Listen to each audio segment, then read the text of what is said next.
Hello everyone, इस video lecture में BSc 6 semester zoology paper first के क्वेश्चन पेपर को सॉल्व करेंगे। तो चलिए देख लेते हैं किस प्रकार के क्वेश्चन पूछे गए थे। सबसे पहला क्वेश्चन दिया गया है, nails are form by the, नाखूनों का निर्माण होता है। तो 3 जर्म लेयर होते हैं जो पूरे बॉडी को बनाते हैं, इक्टोडर्म, इंडोडर्म और मेसोडर्म। यहाँ पे पूछा है नाखूनों का निर्माण किससे होता है, तो जो नाखूनों का निर्माण होता है वो होता है इक्टोडर्म के द्वारा। नेक्स्ट क्वेश्चन पूछा गया है, gonads are form by the, जननांगों का निर्माण होता है। तो जननांगों का निर्माण जो होता है वो होता है मेसोडर्म के द्वारा। नेक्स्ट क्वेश्चन देखिए, जहां पे आप लोगों से पूछा गया है, portion of placenta contributed by the embryo is, भ्रूण द्वारा योगदान किया हुआ प्लेसेंटा का भाग है। तो ये किसका भाग होता है, तो ये भाग होता है कोरियन का। नेक्स्ट क्वेश्चन पूछा गया है, with extra embryonic membrane enclose the embryo in fluid filled cavity, कौन सी अतिरिक्त भ्रूणी झिल्ली भ्रूण को तरल पदार्थ से भरी गुहा में घेरे रहती है, तो वो होती है एमनियोन, क्योंकि एमनियोन जो होता है उसी के अंदर एम्ब्रियो रहता है और एमनियोन के अंदर भरा होता है एमनियोटिक फ्लूइड, जिसकी वजह से वो क्या करता है कि एम्ब्रियो को सूखने से बचाता है। नेक्स्ट क्वेश्चन देखिए, जहां पे पूछा गया है, testis are permanently retain in abdominal cavity in, वृषण स्थायी रूप से उदर गुहा में बने रहते हैं। तो इसका सही आंसर क्या है, option number D, all of the above. इन सभी में एलिफेंट हो गया, व्हेल हो गई और आर्मेडिलो हो गए, इन सभी में क्या होता है कि जो टेस्टिस होता है वो परमानेंटली जो होता है एब्डोमिनल कैविटी में रहते हैं। नेक्स्ट क्वेश्चन पूछा गया है, vasa deferens is cut for, vasa deferens जो का उनका जो कट होता है उसको क्या कहा जाता है, तो उसको कहा जाता है मेल स्टेरिलाइजेशन, क्योंकि वासा डिफरेंस को जब आप काट देंगे तो जो स्पर्म होता है वो जो होता है कि बाहर नहीं आ पाता, इसीलिए उसको क्या कहा जाता है, मेल स्टेरिलाइजेशन कहा जाता है। नेक्स्ट क्वेश्चन पूछा गया है, विच एसिड अकर इन सीमेन, वीर्य में कौन सा अम्ल होता है, तो वीर्य में देखेंगे तो सिट्रिक एसिड होता है। नेक्स्ट क्वेश्चन पूछा गया है, two formative movement take place during gastrulation are, gastrulation के दौरान होने वाली 2 रचनात्मक गतियों को कहते हैं। तो गेस्टुलेशन के दौरान होने वाली 2 रचनात्मक गतियों को क्या कहते हैं, ईपीबोली एंड इम्बोली। नेक्स्ट क्वेश्चन हमारा पूछा गया है, इन आन ऊसाइट सेकेंड मैचुरेशंस डिविजन्स अकर इन, एक अंडाणु में दूसरा परिपक्वन विभाजन होता है। तो एक अंडाणु जो होता है उसमें दूसरा परिपक्वन विभाजन कहाँ होता है, फैलोपियन ट्यूब में होता है।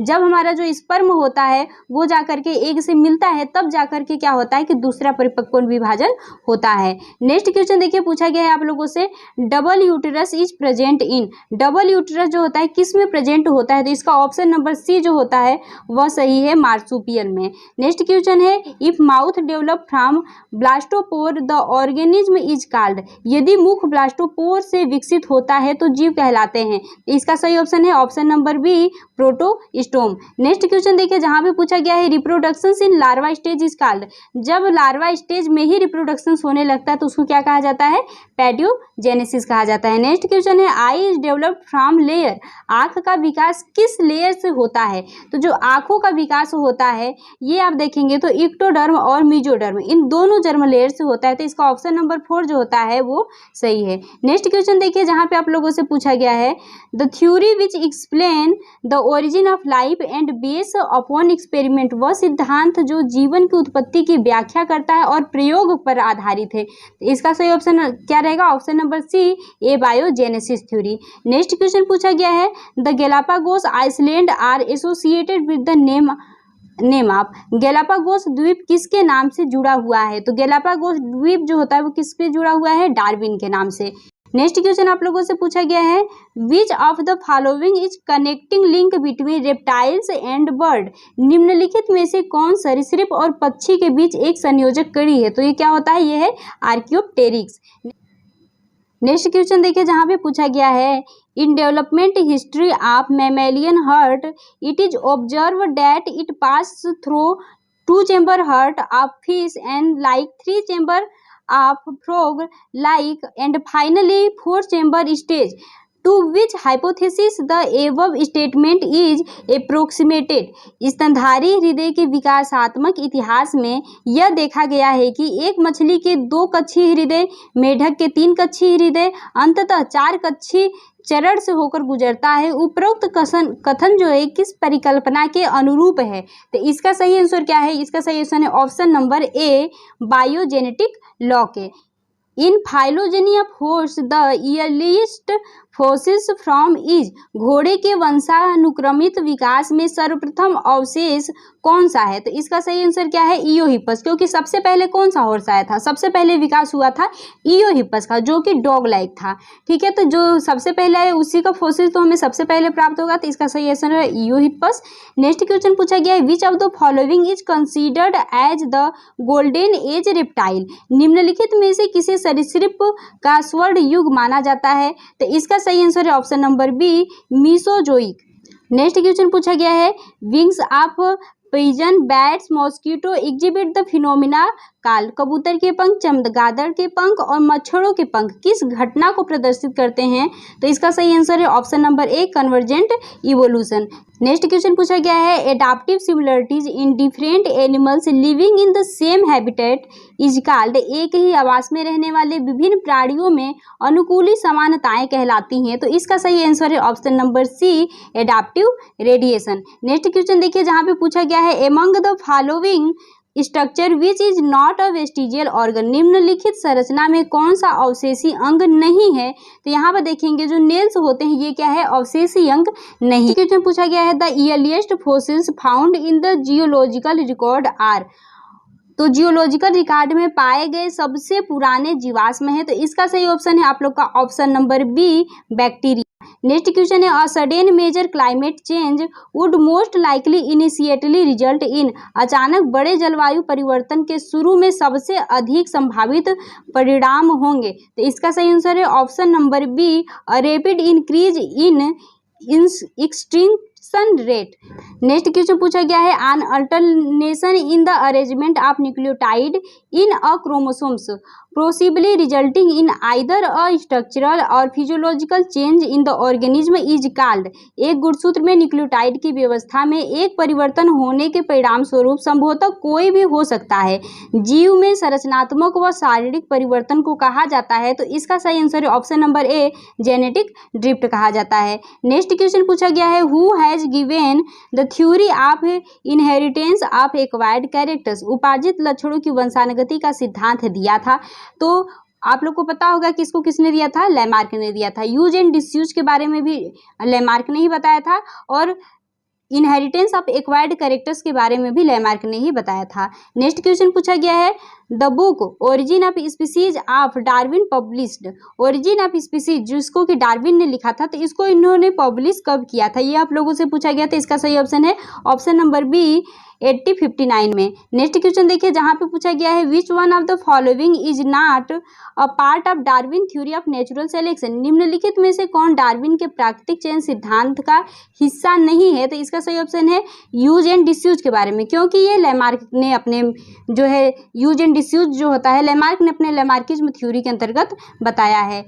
नेक्स्ट क्वेश्चन पूछा गया है, who has given the theory of pangenesis, pangenesis का सिद्धांत किसने दिया था? तो इसका सही आंसर है ऑप्शन नंबर ए, डार्विन ने दिया था। नेक्स्ट क्वेश्चन देखिए, जहां पे आप लोगों से पूछा गया है, the organs which have common origin and are built on the same fundamental pattern but perform various functions and have different appearance are called, वे अंग जिनकी उत्पत्ति समान होती है और वे एक ही मौलिक आधार पर बने होते हैं लेकिन भिन्न कार्य करते हैं, अलग अलग रूप धारण करते हैं, कहलाते हैं। तो इनको क्या कहते हैं? इसका सही answer option number B, homologous organs कहा जाता है। नेक्स्ट क्वेश्चन पूछा गया है, the branch of science which deals with the study of fossils are called, तो उसको क्या कहा जाता है? फोसिल्स का स्टडी किसके अंतर्गत किया जाता है? पैलेंटोलॉजी। नेक्स्ट क्वेश्चन देखिए, जहां पे आप लोगों से पूछा गया है, which one of the following is called missing link between amphibians and reptiles, निम्नलिखित में से किसे उभयचर और सरीसृप के बीच की लुप्त कड़ी माना जाता है? तो इसका सही ऑप्शन है ऑप्शन नंबर ए, सेमोरिया। नेक्स्ट क्वेश्चन देखिए, जहां पे आप लोगों से पूछा गया है, those organs which have almost similar appearance and perform the same functions but have different development origins are known as, अंग जो देखने में लगभग एक जैसे दिखते हैं और सामान्य कार्य करते हैं लेकिन उनका विकासात्मक मूल भिन्न होता है, कहलाते हैं। तो इसका सही ऑप्शन है ऑप्शन नंबर सी, इसको कहते हैं एनालोगस स्ट्रक्चर कहा जाता है। नेक्स्ट क्वेश्चन पूछा गया है, development of patagia in animals is a kinds of adaptation is known as, जानवरों में पेटाजिया का विकास एक प्रकार का अनुकूलन है जिसे कहा जाता है। तो इसका सही ऑप्शन है ऑप्शन नंबर ए, इसको कहा जाता है वोलेंट। नेक्स्ट क्वेश्चन देखिए जहाँ पे पूछा गया है the age of fossils are measure by the method of which one of the following, निम्नलिखित में से किस विधि के द्वारा जीवाश्मों की आयु मापी जाती है। तो जीवाश्मों की आयु जो होती है कार्बन मेथड के द्वारा मापी जाती है। तो इसका सही आंसर क्या रहेगा option number C, carbon 40 radio carbon dating. Next question देखिए जहां पे आप लोगों से पूछा गया है species occurring in different geographical area are called, विभिन्न भौगोलिक क्षेत्रों में पाई जाने वाली प्रजातियों को कहा जाता है। तो इसका सही ऑप्शन है ऑप्शन नंबर डी, इसको कहा जाता है एलोपैट्रिक कहा जाता है। नेक्स्ट क्वेश्चन है the phenomena of genetic drift operated only which of the following, आनुवंशिक बहाव की घटना निम्न से केवल किसमें संचालित होती है। तो इसका सही ऑप्शन है option number B, smaller populations में होती है। नेक्स्ट क्वेश्चन पूछा गया है which one of the following essay had enormously influence the thought of Darwin, निम्नलिखित में से किसके निबंधों ने डार्विन के विचारों को अत्यधिक प्रभावित किया था। तो इसका सही आंसर रहेगा option number C, Lyell and Malthus. Next question पूछा गया है Darwin finches provide an excellent evidence in favour of evolutions, the evidence comes the field of, Darwin के फिंच विकास के पथ में एक उत्कृष्ट साक्ष्य प्रदान करते हैं, साक्ष्य क्षेत्र में आते हैं। तो डार्विन फिंचेस आप लोग को पता होगा कि इसमें क्या था कि उनके जो चोच था, जो फिंचेस थी उनके चोच जो था जिस जिस जियोग्राफिकल एरिया में रहते थे उस हिसाब से वो उसके अनुसार वो एडाप्ट कर लिए थे। ठीक है, तो यही आप लोगों से पूछा गया था। इसका सही आंसर रहेगा ऑप्शन नंबर सी, ये किस पे था, बायो जियोग्राफी। नेक्स्ट क्वेश्चन आप लोगों से पूछा गया है which of the following statement about Lamarck is true, Lamarck के विषय में निम्नलिखित में से कौन सा कथन सत्य है। तो इसका सही आंसर है option number D, he was a French scientist who give inheritance of acquired characters, वह एक फ्रांसीसी वैज्ञानिक थे जिन्होंने अर्जित किए लक्षणों की वंशानुगत का सिद्धांत दिया था। नेक्स्ट क्वेश्चन आप लोगों से पूछा गया है sperm lysis produce by sperm in mammals is known as, स्तनधारियों द्वारा उत्पादित शुक्राणु लाइसिन को कहा जाता है। तो इसका सही ऑप्शन है ऑप्शन नंबर सी, कहा जाता है हाइलुरोनिक एसिड, क्योंकि एक्रोसोम के अंदर क्या भरा होता है, हाइलुरोनिक एसिड भरा होता है जो कि क्या करता है कि स्पर्म को पेनिट्रेट करने में सहायता करता है। नेक्स्ट क्वेश्चन पूछा गया है the process of egg development without fertilization is known as, निषेचन के बिना अंडे के विकास की प्रक्रिया को कहा जाता है। तो इसको क्या कहा जाता है, पार्थिनोजेनेसिस कहा जाता है। नेक्स्ट क्वेश्चन देखिए जहाँ पे आप लोगों से पूछा गया है what help the penetration of the egg by the sperm, शुक्राणु द्वारा अंडे में प्रवेश में मदद करता है। तो वो क्या मदद करता है, हमने अभी आप लोग को बताया कि स्पर्म के एक्रोसोम में भरा होता है हाइलुरोनिक एसिड, या फिर उसी को कहा जाता है क्या, स्पर्म लाइसिस। नेक्स्ट क्वेश्चन देखिए जहाँ पे आप लोगों से पूछा गया है where is the process fertilization in the mammals occur,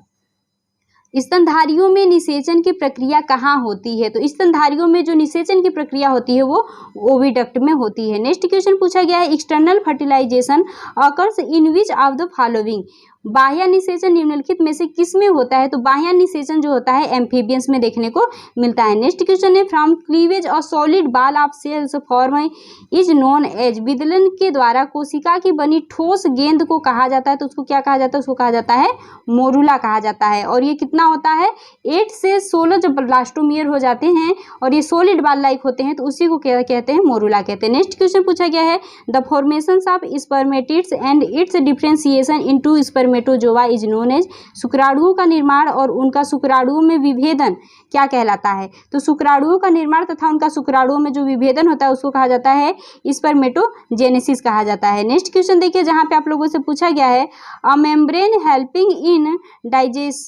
digesting the outer surface of the egg is called as, अंडे की बाहरी सतह को पचाने में मदद करने वाली झिल्ली कहलाती है। तो उसको क्या कहते हैं, एक्रोसोम्स कहते हैं, क्योंकि इसके अंदर भरा होता है हाइलुरोनिडेज। नेक्स्ट क्वेश्चन देखिए जहाँ पे पूछा गया है which of these happens during spermatogenesis, इनमें से कौन सा शुक्राणु जनन के दौरान होता है। तो शुक्राणु जनन जब बनता है, शुक्राणु का फॉर्मेशन होता रहता है, तो आप लोग देखेंगे माइटोसिस भी होता है और मियोसिस भी होता है।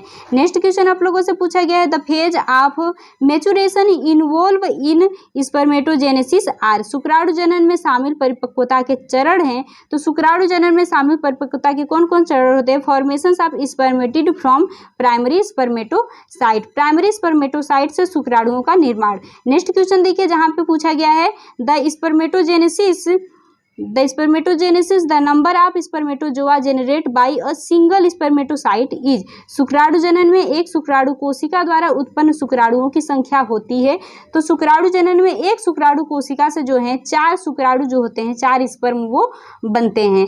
पोलर बॉडीज का निर्माण निम्न में से किस प्रक्रिया में होता है। तो जो पोलर बॉडी का निर्माण होता है वो oogenesis के प्रक्रिया में होता है। नेक्स्ट क्वेश्चन देखिए, जहां पे पूछा गया है स्पर्मेटोजेनेसिस विदाउट मियोसिस अकर इन, मियोसिस के बिना शुक्राणु जनन होता है। तो मियोसिस के बिना शुक्राणु का जनन जो होता है वह जो हनी बीज होती है उनमें देखने को मिलता है। नेक्स्ट क्वेश्चन पूछा गया, which of the following cells gives nourishment to the spermatozoa during development, निम्नलिखित कोशिकाओं में कौन शुक्राणु को विकसित होने में पोषण देता है। तो कौन देता है, वो होती हैं सर्टोली सेल्स, जो होती है वो पोषण देने का काम करती हैं शुक्राणु को। नेक्स्ट क्वेश्चन पूछा गया है, the polar body is polar body है। तो पोलर बॉडी जो होती है ये क्या होती हैं, ये होती हैं हमारी non functional cells made at the same time as on egg cells, अंडे के निर्माण के समय बनी निष्क्रिय कोशिका जो होती हैं वो होती है हमारी पोलर बॉडीज। नेक्स्ट क्वेश्चन पूछा गया है, superficial cleavage is found in, superficial cleavage किस में देखने को मिलता है। तो सुपरफिशियल क्लीवेज जो होता है वो इंसेक्ट में देखने को मिलता है। नेक्स्ट क्वेश्चन पूछा गया है, spiral cleavage is found in, spiral cleavage किस में देखने को मिलता है। तो जो स्पाइरल क्लीवेज होता है वो आप देखेंगे एनेलिड्स में, तो उसमें देखने को मिलेगा। नेक्स्ट क्वेश्चन पूछा गया है, ड्यूरिंग क्लीवेज, क्लीवेज के दौरान क्या होता है। तो क्लीवेज के दौरान जो होता है size of resulting cell decrease हो जाता है, सेल का जो साइज होता है वो डिक्रीज हो जाता है।